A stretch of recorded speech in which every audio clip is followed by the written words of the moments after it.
Today we'll be going over a high-level overview of our process, but we'll highlight the pillars of our due diligence.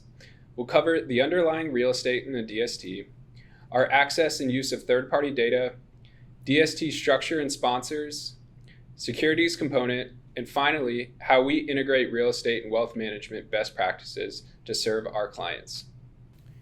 Realize uses a hybrid due diligence model. Top-down refers to viewing an offering through a macro lens. This may mean first considering the property type or metro market. This is a global view to answer the question if a property has tailwinds or is facing headwinds.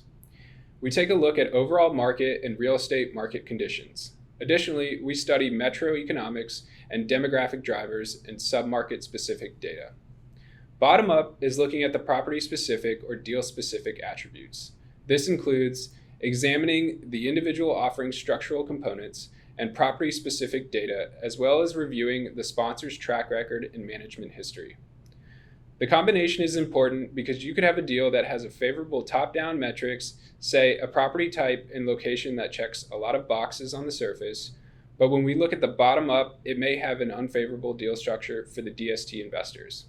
Conversely, there could be a great bottom-up story, say a very strong investment structure and sponsor, but the top-down factors have headwinds that can't be overcome.